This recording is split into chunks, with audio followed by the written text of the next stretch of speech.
your wording stay, your art stay, glue gun, your main fabric, that is whatever desired fabric you want to use, and whatever you're using to embellish it, your crinoline, flowers, and all that. Let's go. You get a round shape something and mark it on your wording.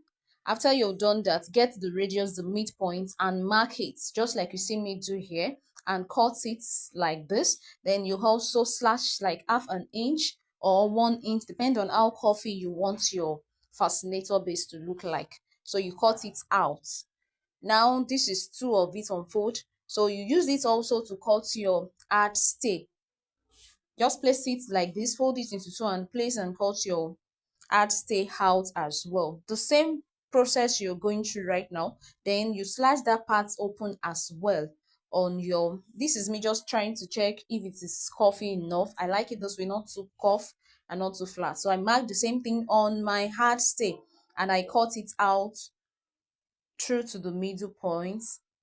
So here it's not as what I wanted. I had to slash more, and this is me trying to see if it is what I want. Then I get my fabric, trying to target that logo, the redeem logo on my fabric. So I place it on it like this and I cut it out, two, one for the upper part and one for the down part as well. Then you go ahead and take it to your gummy center, that is where you want your glue gun and your gum. Apply your gum on one side of the wording stay, then paste the other one on top of it, matching it very well with your hand. So then that point that you cut up through, just apply your gum on it as well and put them out together. Now you also need your hemming gum. I forgot to tell you that. Place your hemming gum on it like you see me do here, and paste your hard stay on it, just the first side of it first. Then get something round enough to push out your cuff, that is to help you form the cuff, and you iron on it. Apply water on it. Here I didn't apply water at first, but I later applied water on it to make it stay properly, because when you're using hemming gum you need the water to make your gum to stick properly. So apply water. Now you see me apply water here, and this other side also is what I'm doing now. I'm pasting it on it. Then I iron it down properly, iron very well, using your iron to press it like on the sides. Yes, just press on that to bring out the cuff. Then trim out the edges, the excess that you don't want on it. Now the next thing is to paste your fabric on it. The same process you're going all through. Apply your hemming gum on it first, then you paste your this thing on it. The hemming gum help it to stick without wrinkle. So that is it.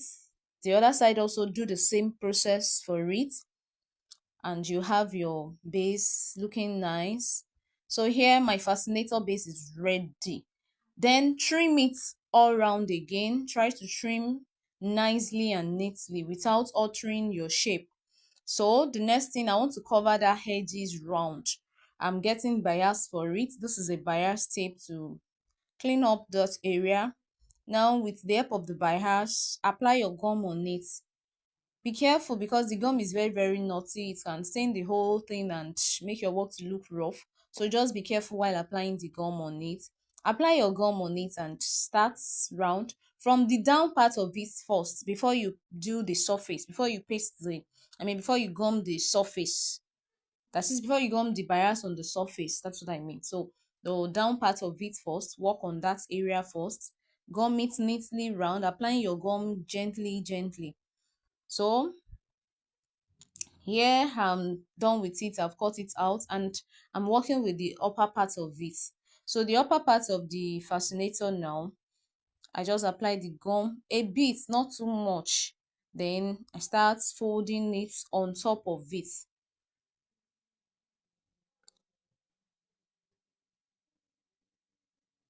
So I'm folding it on top of it. You can see it's coming out already. Now the work is done here. So I'm going to use my trimming to cover that part on top of it to beautify. But before then, I have to iron it so that my gum can stay properly. Yes, the ironing helps the gum to be flattened and neat. So I applied water. I had to use a lining to cover it first before I apply my water so that my work will not be stained. So just do the same thing. Iron it properly, apply little water, not too much water. If you have a steaming iron, it is fine. So then the next thing now, I'm applying my trimming on it. So just gradually, neatly, gently. Wow, it's you're gonna like the process. I mean, you're going to like the outcome of it. It's so beautiful at the end of it. So this is me trying to be very careful with it so I can have my shape, because if you are not careful enough, the shape might not come out. You might do it ziggy. You understand that kind of thing. So, but you don't want that. You want it to come out nice and neat. So just follow through and do yours. Then this is the end part of it. The end part of it, just fold that a bit and gum it down. That is all. Now I have to iron again. I'm ironing because of the gum on the trimming part of it so that it can lay properly. So now here, the next thing is I'm trying to embellish it. I use crinoline of half yard. Then I remove the thread from it and I gather the two edges and tied with rope. Just tie it with rope at the edges. But same thing I've done here. Now I'll do it for this other side, and I try to pleat at the middle. You can see my hand where I'm placing it at the middle to bring out my shape. You can do different designs, different shapes of what you want, but I decided to go with this. Then I tied the middle part of it, and that's just it. Just something very simple. So tying the middle part of it now, and I'm going to be positioning it on my already made fascinator base. So this is how it looks. Now, for me to get where I want it, because of the print on the logo, so I have to position it on my mannequin head so that I can know where it's going to fall. Now, I'm tacking it. Tack neatly, please.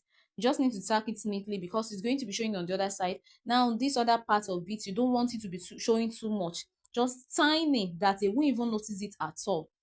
So just try to tack neatly.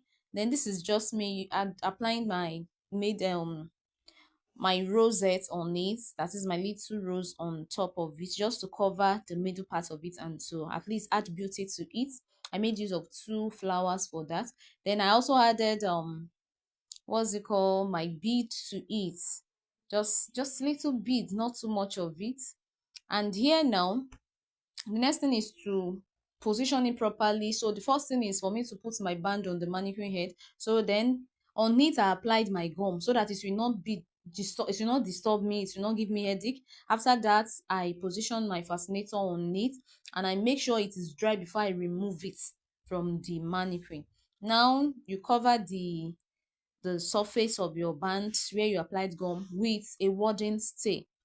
The best is to get the black color, but I couldn't get the black color, so I had to use the white I have on ground. Apply gum on it and then paste it on that part you have, on the part where your rubber band is, where you apply the gum to stay. And that is just it. You can see the outcome. Is it beautiful? Of course it is.